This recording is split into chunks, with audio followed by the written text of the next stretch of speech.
Ladies and gentlemen, you are watching Concert Junkies, Rob and John. Oh, yeah. And we're live. Would you like to introduce yourself, sir? How you doing? I'm Jeff Crepi, music rock photographer, um, and pretty much just a concert, goer. So it's something I love to do. So, how did you get started shooting? It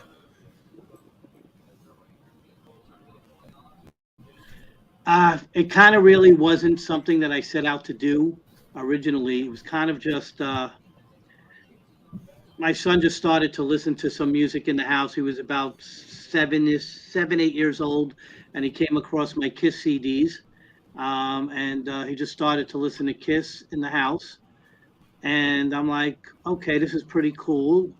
He's into music. I'm into music. And I'm like, okay, let's see. Maybe he'll want to go to a concert. Let's see how he likes it. So I took him to see Kiss that summer. They were playing PNC, and we had a good time. And then I think the same summer we went to go see Motley Crue, and again we had a good time. So I'm like, okay, now this is pretty cool. I haven't been to a live show at that point in my life in probably close to 25 years. I was not a big show goer in my day, although I loved music. I went to a handful of arena shows with my friends, and that's about it. I was more of a club boy in New York City, all the dance clubs. We did have, L'Amour's in Brooklyn. So I did a little of everything, but it was more for the social engagement, not the music. Anyway, my wife came home one day from her job and she says, there's this venue in Sayreville, and I think I could get you on some guest list. So I'm like, okay. So I started going there and checking the place out, and it looked really cool. And all the shows, other than maybe two, were like all ages. So I said, okay, let me bring my son here and see how he likes it. And we just had a great time. So I just kept taking my son back there.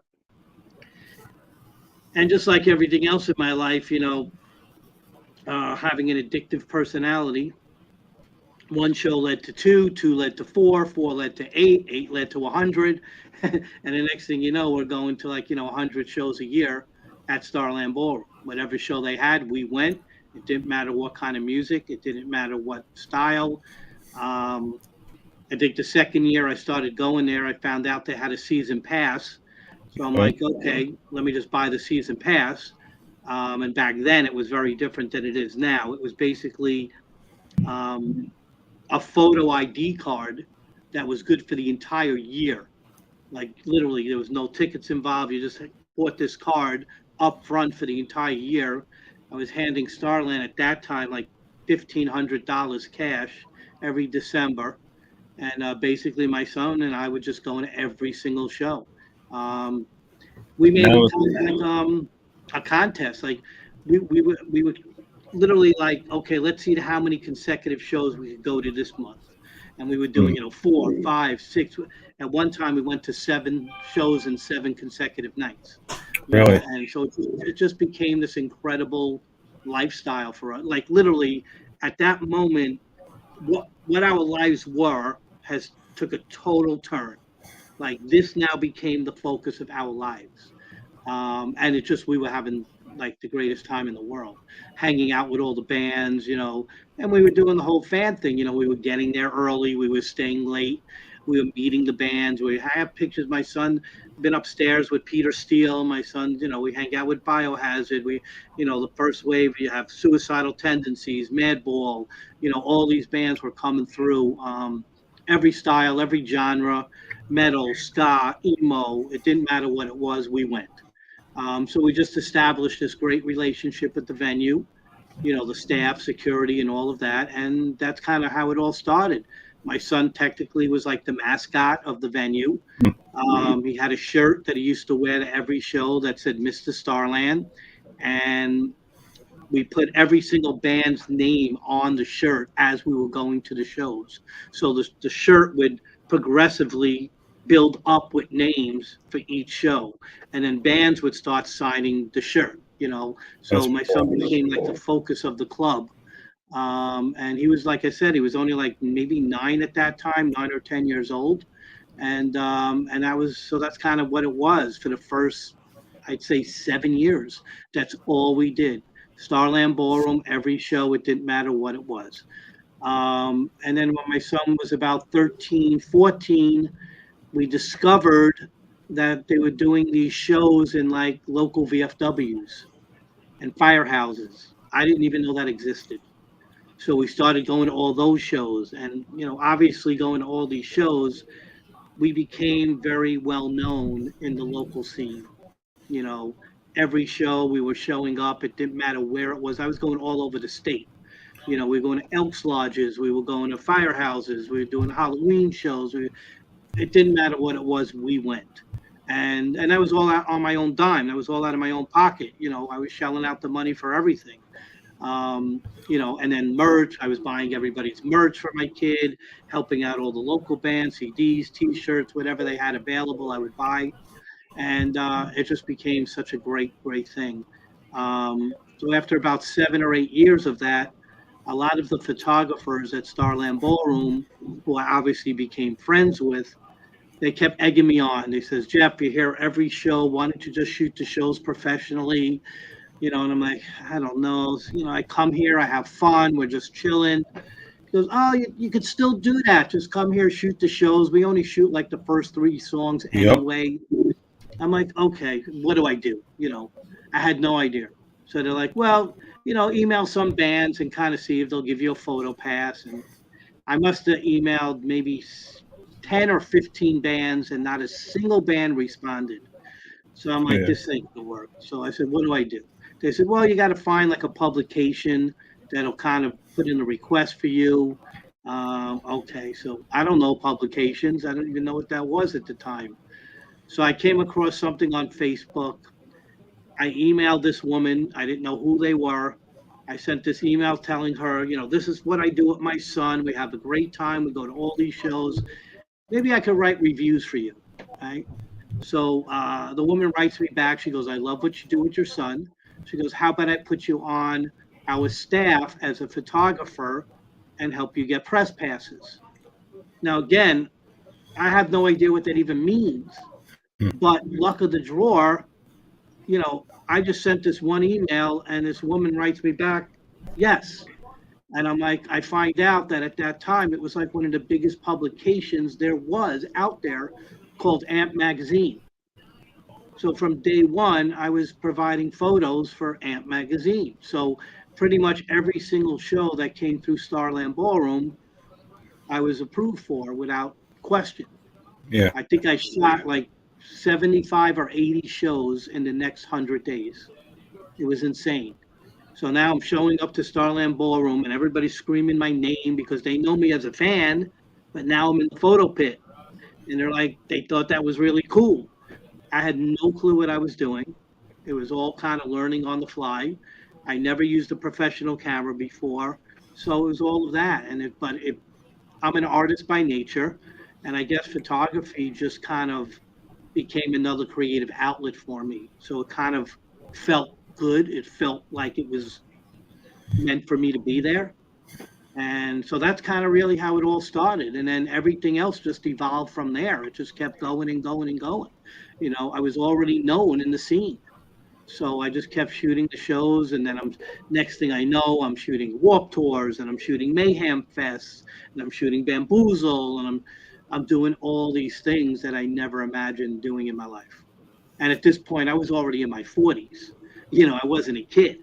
So it was kind of like, I had a job. At the time, I actually worked at a gym, which actually worked out in my favor because I was able to make my own schedule. So the shows at some point became more of a priority than my actual job, even though I wasn't getting paid, so that's kind of just how it went.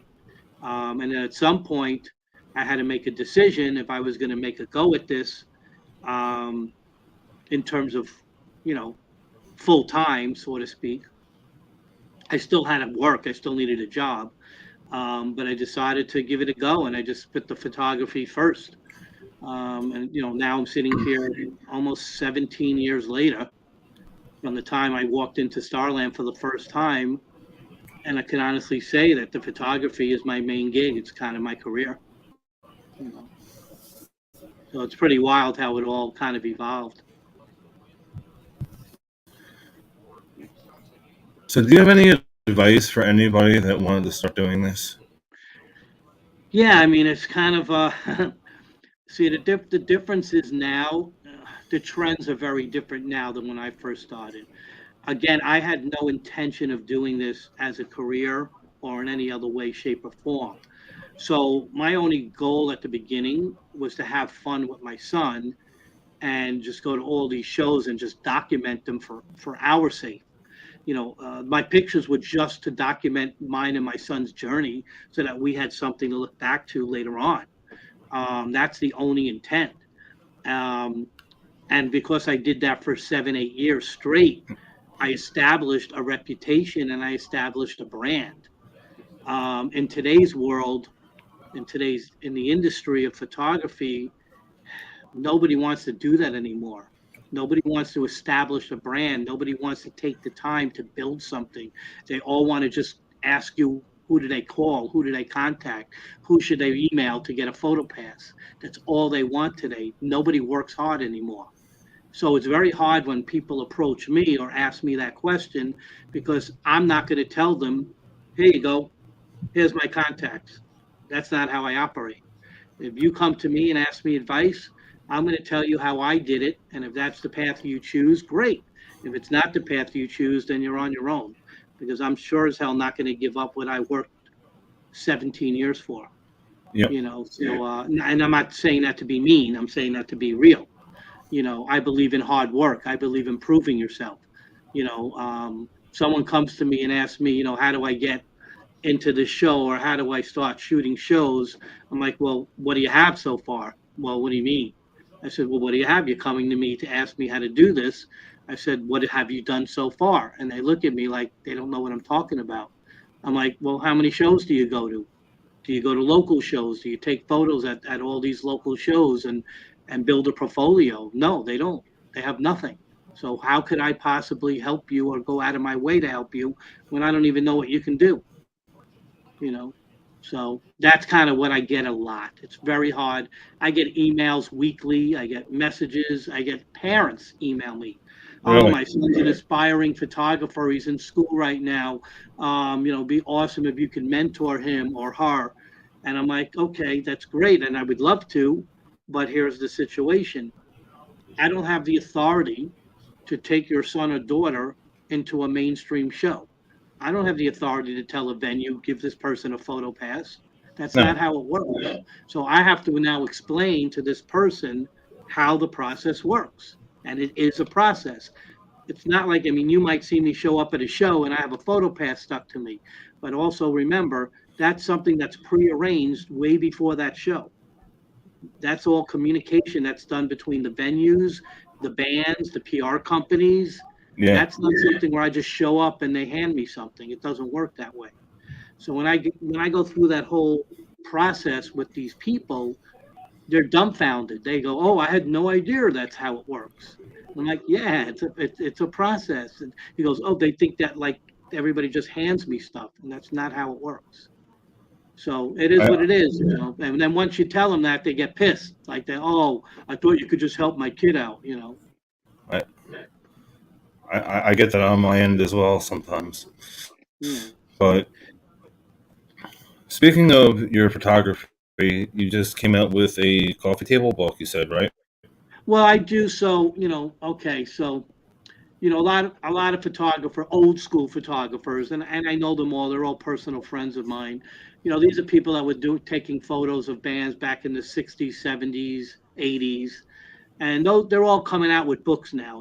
Mark Weiss and my friend Brian and Frank White and all these people that I'm around, and they all have these really cool books out. And but they're kind of like, they shoot a show here or there, but they're not really that active out there right now, photographing on any level like I am. So everybody always asks me about, make a book and do this and what's that, and I'm like, well, I'm still out there 350 nights a year shooting. So for me to make a book like to put out to the Yeah. public really doesn't make sense, right? Because number one, I've only been shooting for like professionally only about maybe 12 years. So what I have is really not, it's not really the older stuff, right? Maybe 10 or 20 years from now, what I have will be cool. But right now, I'm just building up a portfolio and out there having a great time watching all these newer, younger bands, perform. So I make up these coffee table photo books for my own personal keepsake. And I make them up every now and then. I think I maybe have about maybe 7 right now. And everyone has maybe 80 to 100 photos in it. And the photos are very random. It's a combination of mainstream and local bands, but it's just my way of having something that every now and then, or if I have friends over the house, we could kind of just browse through these books. And the intent also was every now and then to have the book with me when I'm out at shows. So when I run into the artists or bands that are in the book, I could have them autograph them. So at the end of the day, it becomes an autographed coffee table photo book for my own personal, keepsake. So that's kind of it. So yeah, I just kind of made one up today. Again, it's just a collection of about 95 photos.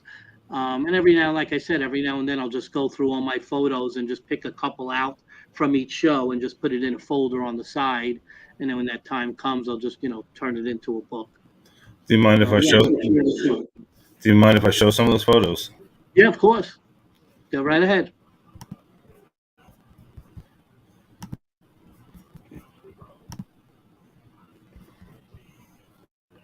Yeah, so that's Stickman from Fury of Five. These guys have been really, really cool. I did their first show back last year at House of Independence, and then they hired me to do their promo shoot, which is actually those pictures are being used right now for their new CD and vinyl record that just got released. This was actually they did a video shoot in Asbury, and then like I said, there's like that photo on the left is my friend, one of the DJs from Emo Night Brooklyn.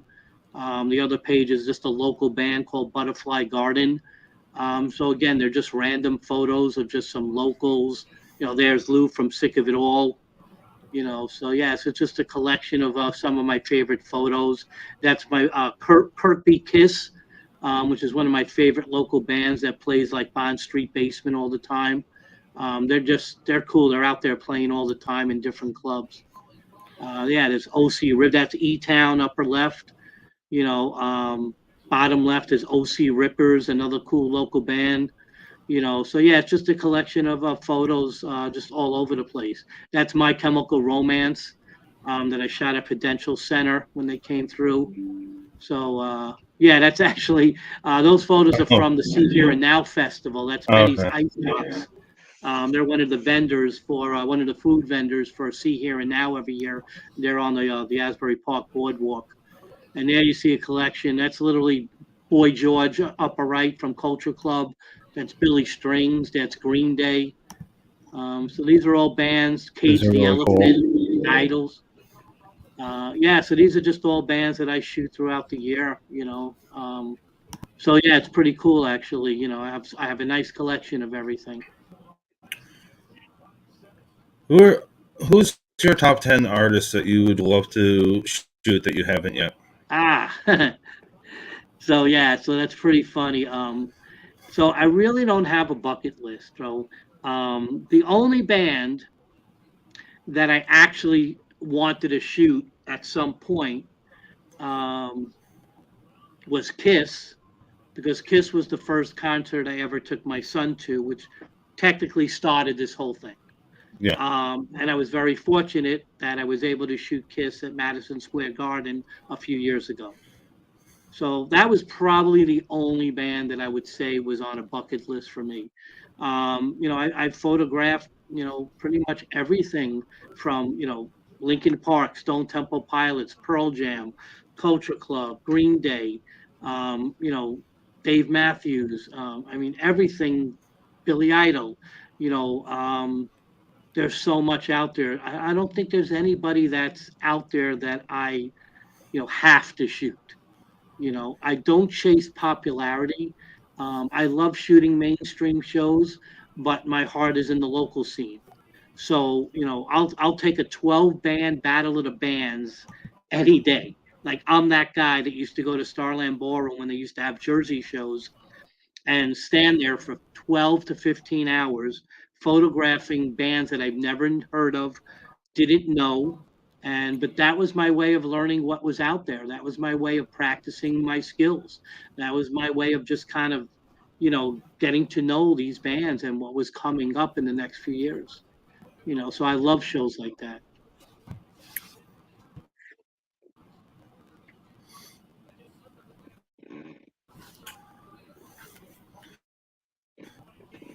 So what kind of camera do you use?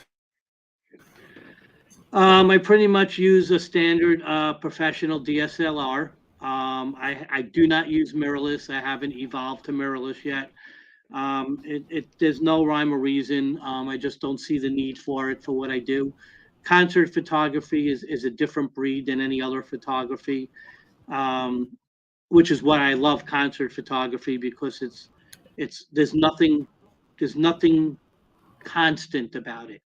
It's continuously changing on the fly, whether it be lighting, whether it be movement, whether it be atmosphere, depending on what venue I'm at.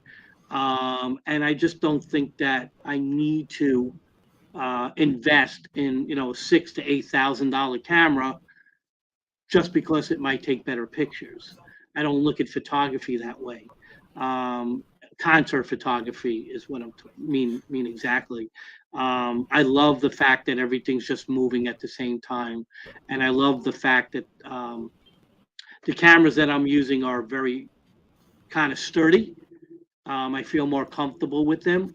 But model wise, I used a Canon 5D Mark IV, which was pretty Okay, much the top of the line of the Canon DSLRs.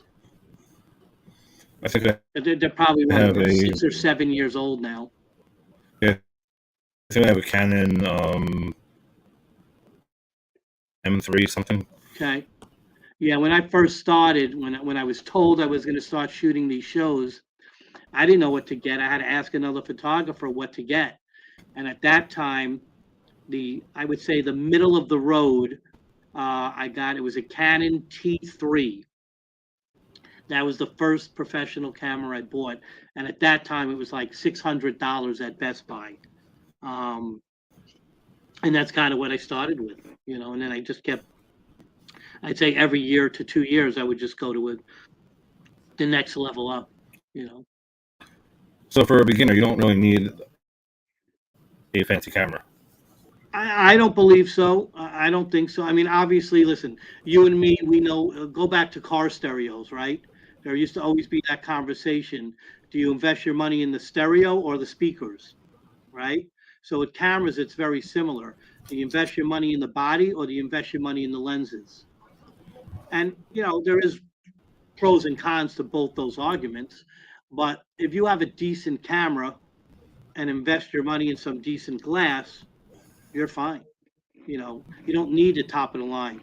I believe, I see a lot of photographers out there that I've been around over the years. They're always getting the best of the best, whatever that new camera is. And then I look at their photos and I'm like, I don't see a difference in your photos. Like, that doesn't make sense to me. You just spent $7,000 on a new camera, but the photos look the same as they did with the camera you were just using for the last 4 years. So that tells me it's more the photographer than the camera. Now, of course, a better camera with a higher resolution is going to give you a better quality photo, but it doesn't make Yeah. you a better photographer. So what do you use for editing? The standards across the industry, which is Lightroom. It's kind of Lightroom. the standard. It works well. It's simplified for what I do. I'm not a Photoshop guy, and I'm not a very detailed uh, guy when it comes to editing. I have my basics that I do, but I don't go crazy. I don't sit there for hours and hours and hours. I have a process that I do, and I have my process down to a science. But Lightroom is my photo editor of choice.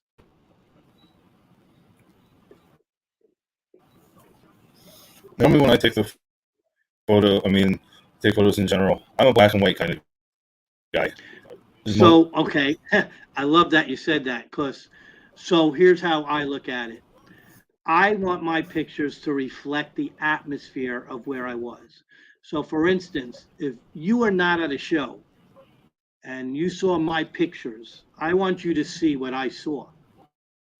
I Yeah, don't want my pictures to look different than what it was. So, when it comes to black and white, I'm not a black and white photo guy unless the setting matches it. So, I do obviously all the Stone Pony summer stage shows. Now you're outside in the middle of the day on a beautiful, hot, sunny day. yeah. Why would I want to see that picture in black and white? Well, no, like I would have it in regular and in black Right, and no, white that's normally. fine. I'm just kind of making the point. Like Yeah, I see other photographers that will do that. That doesn't make sense to me because if I'm at home and I see that photo, that doesn't make me feel like I was there because that's not what you saw. That's not what you're looking at through your lens. So, although I do my editing process, I don't want to manipulate the photo to the point where it doesn't show or represent what I was looking at. mm, Like to me, black and white photography is perfect for like street photography, you know, or if I was shooting a show in like I don't know, maybe a piano bar, something a little bit more okay. dark and dingy, so to speak, you know. Oh, okay.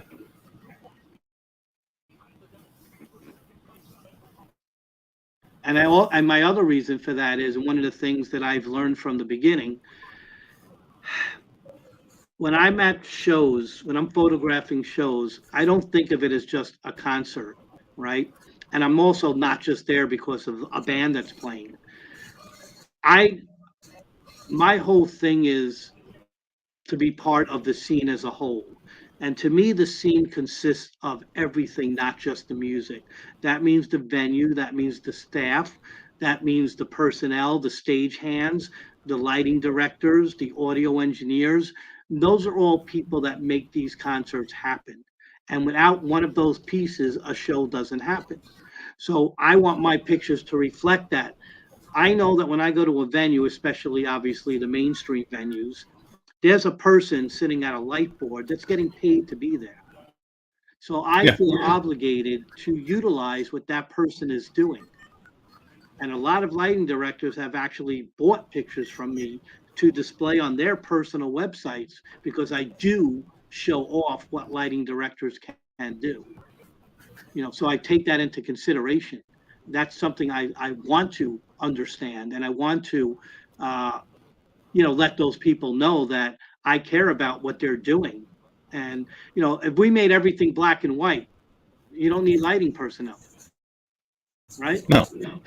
So when you go to a venue that has a great lighting system, I don't understand why photographers don't care about that. It doesn't make sense to me. All right, I know we do this every episode at this time. I'm gonna let you flip it on me. You can ask me any questions you'd like. Okay. Well, so like obviously we kind of just recently started interacting. Yeah, So like, where did this all come from for you guys? Like what made you start doing this? it was actually a conversation at a karaoke bar. Since I go to about 36 concerts a year, maybe more, it depends on the year of what's going on. We had a conversation, and here I am almost 5 years later. Okay. So cool. Yeah. So it just becomes like an outlet to kind of just document what you're doing. Yeah, I've been in the scene since like late 90s. Okay. But like I could never, I mean, that's when I started going to shows on a regular basis. Okay. Yeah. Like I said, I'm from Brooklyn originally. Yeah, I guess I started going to shows with friends of mine. Or clubbing, I should say, about yeah, maybe 17, 18. And, that was back in like 1980. I graduated high school in 82. So I was already working in Manhattan at 82, 83 when I was 19. And I really pretty much just did the whole club scene, all the dance clubs, the rock clubs, after hour joints. And yeah, having the time of my life, but I was also a big partier. So I was kind of, going down that road, which pretty much almost killed me. Um, by the time I was 25 years old, that whole life was done. It was time to get my life in order. Um, I was married at 23, and like I said, we moved out to Jersey.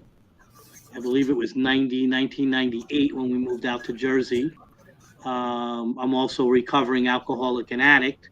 I've been clean and sober 33 years. I got sober when I was 25.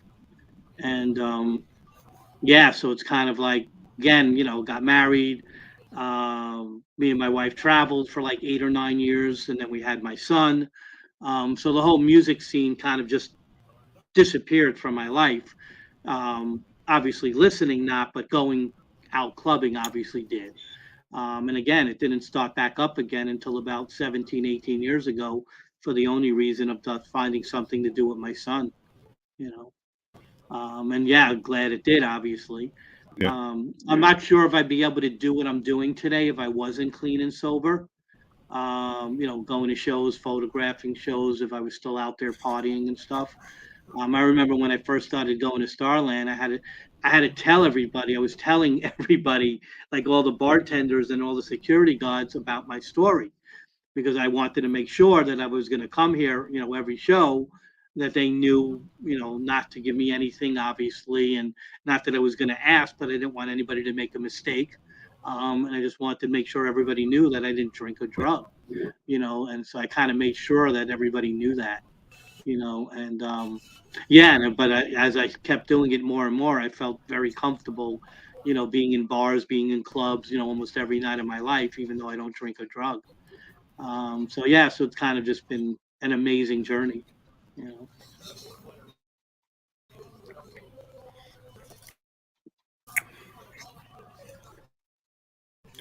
So your birthday party's next week at Asbury Lanes, correct? Yes, so I actually started doing my birthday show about 9 years ago. The first one I did was actually at the Saint 9 years ago, and it was fun. It was just something I did just to get some friends together. Um, I was actually my 50th, and it was really cool. I had like 4 or 5 bands, all whatever local bands that were on the scene at the time. I think I had my friend's Hot Blood. I had a band called The Balance Between. I had my friend's End of an Era.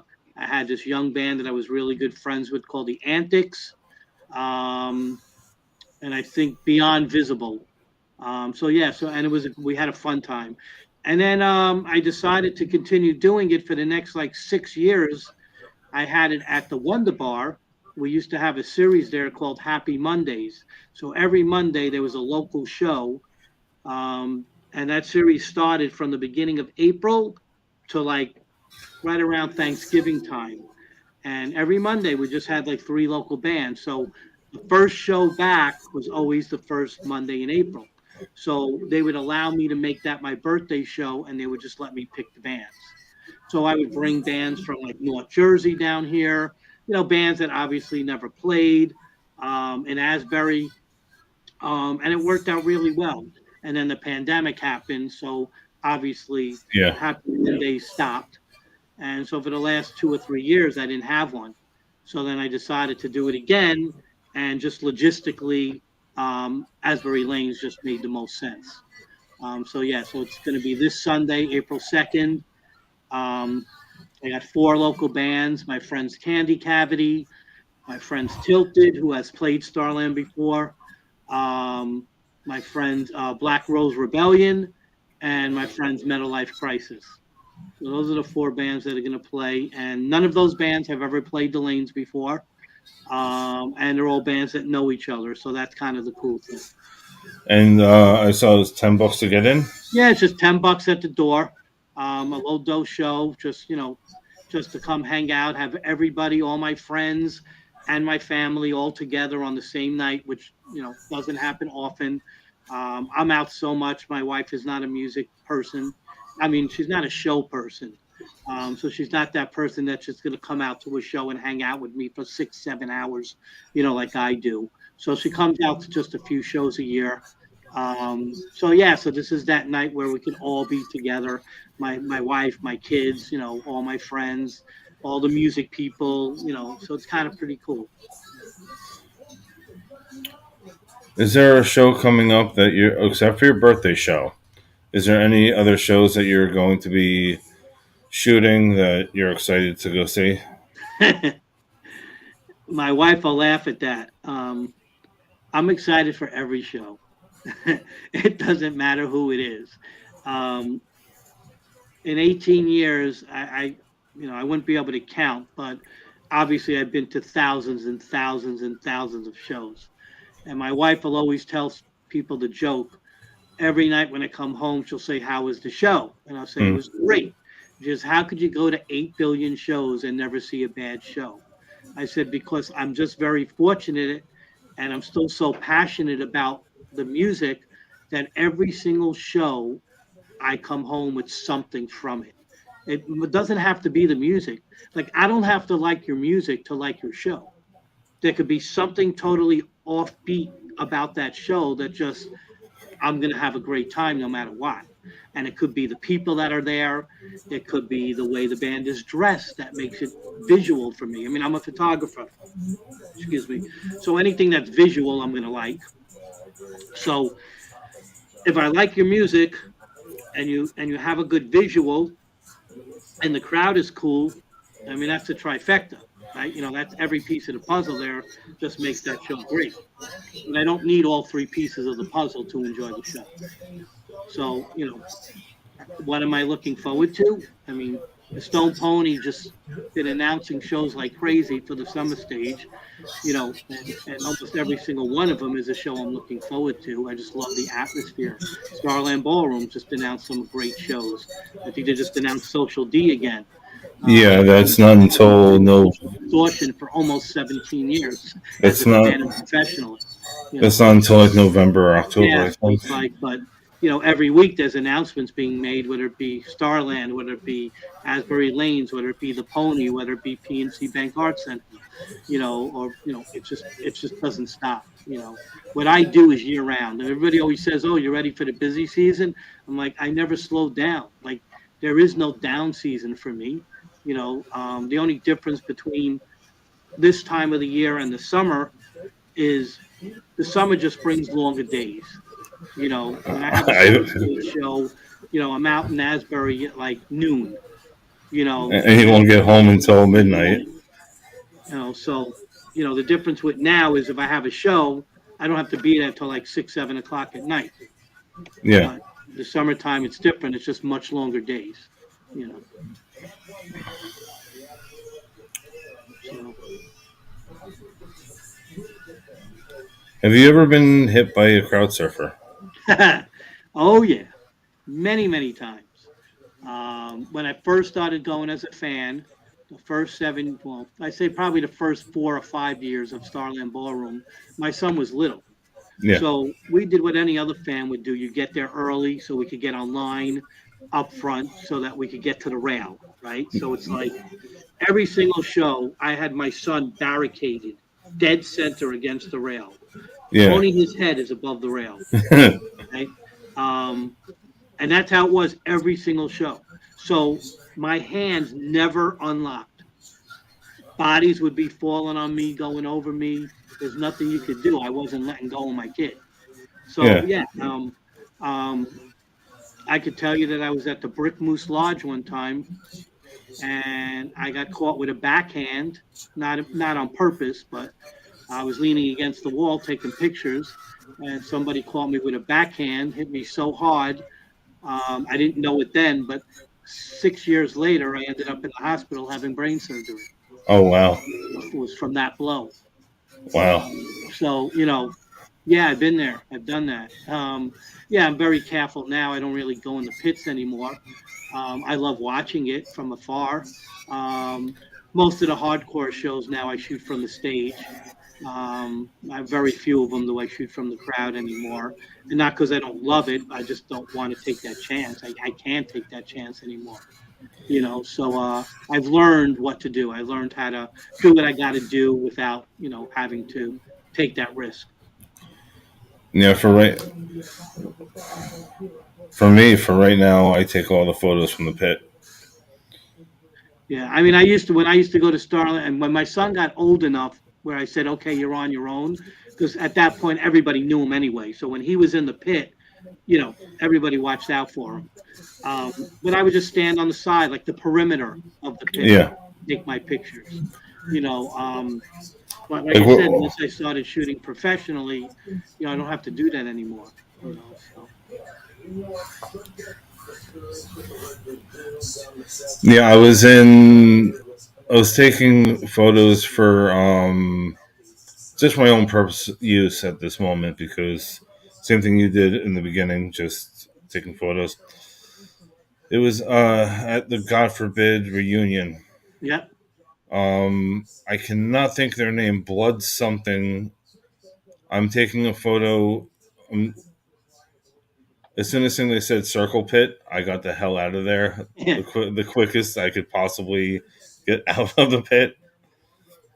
Yeah, and it Uh, is what it is. Like I love watching it. I think it's amazing to watch because it's you could see the passion on these people's faces, and that's what I love about it. It's just that when you get those ones that just what I call the crowd killers, yeah, their intention is just to go into the perimeters yeah. when I don't think that's necessary. Like, you want to go in the pit and have fun, go right ahead. I do what you got to do. But once you intentionally start going after the people that don't want to be in the pit, that I don't like. But it's I'm part not. of the scene. I mean, it is what it is. I'm not in my 20s anymore, so I do what I have to do, and I get out of the pit as quick Yeah, as no, I get possible. it. Like I I said, I've mean, been there, I've seen it, I've been in it. But no, I don't want to. That's not something I want to take that chance anymore. I know we went over this already, but somebody just chimed up about this. You can,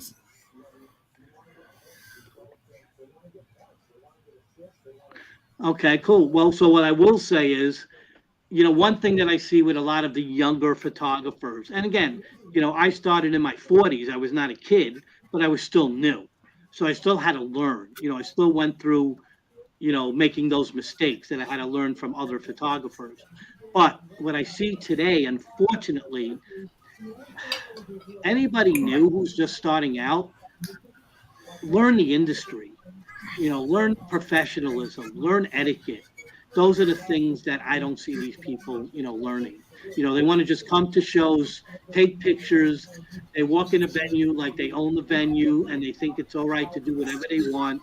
They don't respect the staff. They don't understand that, you know, learn about who these people are. Like get familiar with the venues, learn how to utilize the venues to your advantage. You know, um, I remember when I first started, there was a lot of photographers on the scene that didn't like me because they're like, "Who is this new guy on the block? Like who is this guy showing up to all these shows now with a camera?" And I was like, I wanted to make sure that if somebody was earning a living, I didn't want to interfere with what they're doing if I'm not doing it for money, right? yeah, And I've been fortunate enough to be part of both sides of that coin. Because when that time came where I was starting to make money, you know, now I felt the same way about these newer photographers. So I was very careful with that. Wherever I went, I made sure I knew who people were. If I saw a photographer, I wanted to know, are they working for the venue? Are they working for the bands? If so, I'm not going to infringe on what they're doing. And I'm not going to think that it's okay for me to do what they're doing because I don't have the permission to do that if they got that permission from somebody else. So I was very careful with that. I don't see that today. A lot of these I watched a photographer just a few weeks ago come into the Pony for a local show, and the kid was jumping up and down onto the stage from the floor, like right in front of hmm the band. no, And I'm no, like, no, no, are you no. kidding me? Now he was with the band, he was a friend of the band's, but I'm like, do you understand there's these people here that paid for tickets that are watching this? Was such a distract. I caught the kid on the side and I explained it to him. I wasn't mean. I was nice. I said, listen, that's not what you do. If you're with the band, you go up on the side, you take your pictures, and you go back out. You do what you got to do, but you don't interfere with the band crowd interaction. It sounds safe. So that's kind of the things that I would like to see more of the newer photographers learn. I mean, taking pictures is one thing. Either you're going to be good or you're not. It's really that doesn't matter. But learning industry, understand what the industry is about.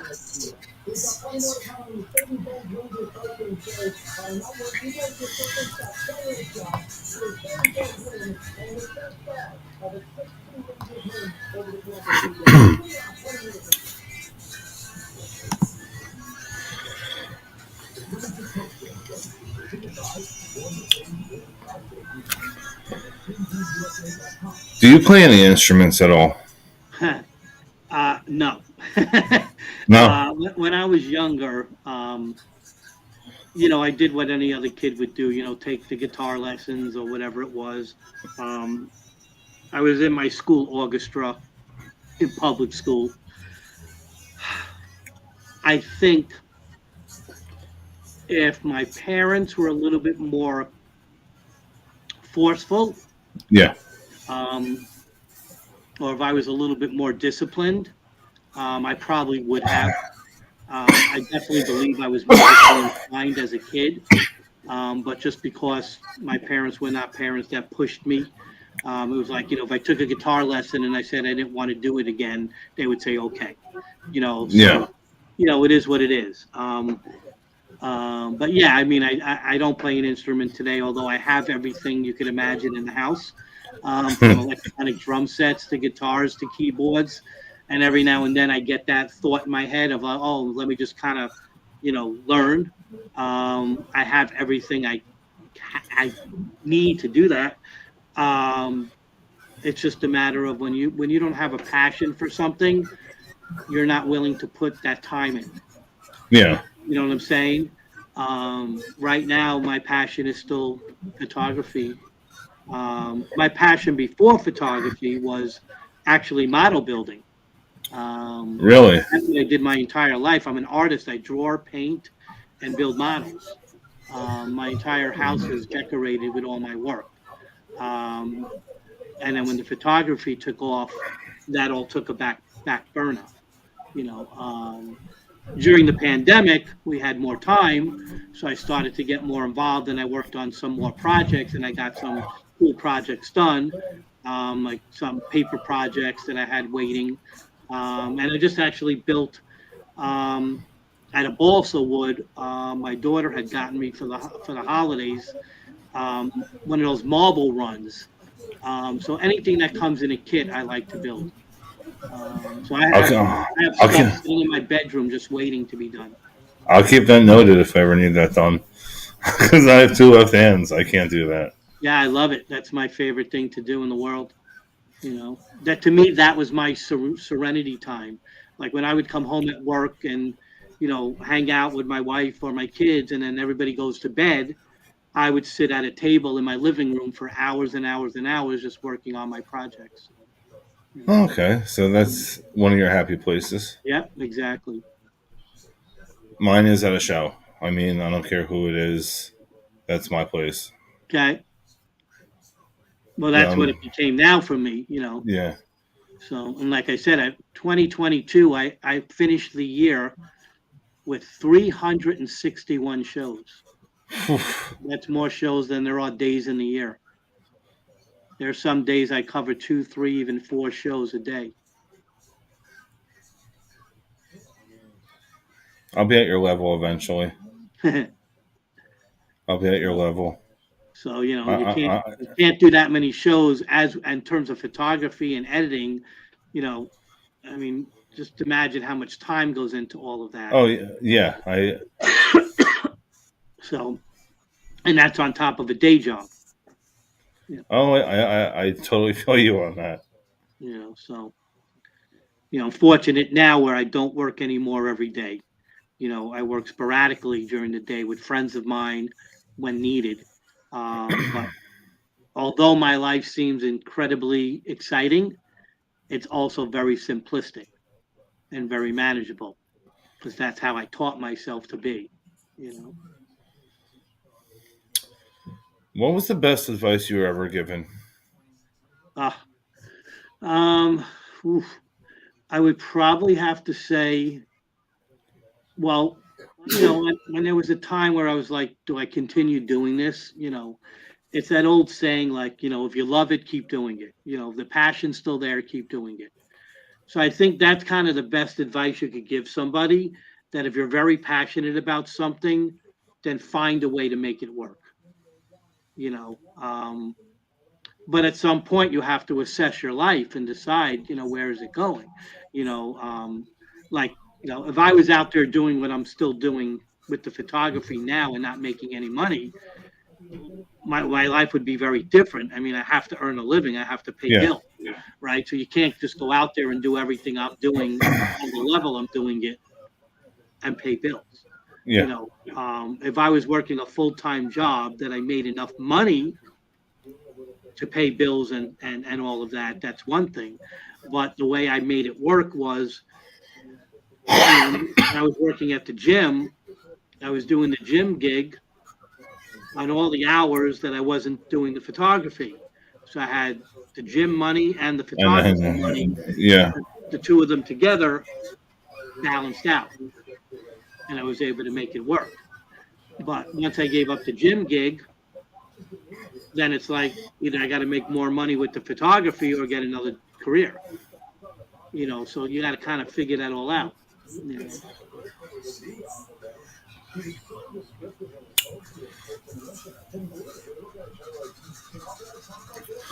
do you have a website for your photos yet? Yeah, I have a main website, which is basically just my name. It's, www.jeffcrespyrocks.com. That's my main website, and that pretty much has everything on there, um, that you would need to know about me. I have a lot of documentaries out there. I have a movie that I did, that's all on my main website. And there's actually a tab that you could just click on that brings you right to all my photo galleries.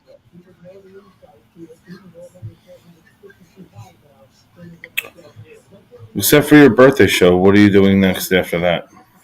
Um, After that, that's the second. And then I think the next show I have, the very next day is one of the best shows in the world. I'm an 80s guy. So I love 80s new wave. So Okay. the very next day, that Monday, is actually the church is playing at Asbury Lanes. Oh, That's really? what I'm very, very much looking forward to. And then yeah, and then I have my whole lineup. I have everything written down on lists. So what I do is about 2 weeks into a month, I write out the entire next month's schedule for all the venues. So the Pony, Starland, Asbury Lanes, House of Independence, all the main venues, their entire month schedule. And then I fill in dates with, let's say, Bond Street Basement or other places. And so I have this entire list in front of me. And I basically circle whatever shows I have to be at. And then I kind of put a line through the shows I want to be at. And then I kind of, almost daily, I get messages from people with, hey, Jeff, we're playing this show on Friday, we want you there, that kind of thing. And I got to, okay, let me look at my schedule. So the schedule will get adjusted as that month comes. But I have to have something written out, and I do everything on pencil and paper still. So I Okay. have everything in front of me with lists. It's just done that way. That's how I stay organized. Um, so yeah, so it's kind of like, I have a show Saturday, Sunday, Friday, Saturday, Sunday, Monday. Then I think I'm back out on that Wednesday for the fifth. So it's kind of, yeah, it just gets insane. You ever do out of state? I've never ever been to. Well, I shouldn't say that. Obviously, New York, but outside of that, no. No Pennsylvania. No, I've No. never been to a Philly show. Um, I used to go into New York a lot, even when I lived in Jersey. We used to do this promoter I knew used to do these cool shows at the Gramercy Theater like every month or two. And yeah, I would, ride in with somebody or take the bus and just, do those shows and hang out. And I used to go shoot at the Best Buy Theater, which is right by Times Square, Gramercy Theater, Irving Plaza, um, a bunch of other ones, Roseland. I've done shows at. So yeah, I used to do that. I even used to go into the city. This company called Rebel Night New York City used to hire me to go into the city and photograph all these dance parties that they used to put on in these tiki dive bars, like Otto Shrunken Head in Alphabet City, and all these like speak eatery places. So yeah, so it's kind of yeah, but I just now that I'm established out here, I don't really need to. Like, you know what I'm saying? Like everything comes through Jersey, and if it isn't Asbury, it's at Starland. If it isn't Starland, it's PNC or Prudential or whatever it might be. So there's really no need for me to go anywhere else. Okay. And also understand that doing as many shows as I do, I have to keep it manageable. Yeah, I know. So keeping it in close proximity is essential to what I do timing wise. There's some nights where I'll do literally, and I did this just the other night. I'll do Starland Ballroom and the Stone Pony on the same night, Oi, 37 minutes from each other. oi. So I do that not often, but I do that a few times a season. As long as the timing works out with the headlining bands. You know, so yeah, so I'm that guy that'll do that. There was a time where I was at the Wonder Bar. It was funny. It was actually Michael Graves from the Misfits Really? playing the Wonder Bar. And I went down there to cover the show, and I was there early, just eating a burger. And I got a phone call from somebody at PNC. They said, "Hey Jeff, are you at PNC?" I says, "No, I'm at the Wonder Bar in Asbury. Why?" They go, "Get your ass down to PNC. Bruce is here. He's going to be going on with Little Stevens."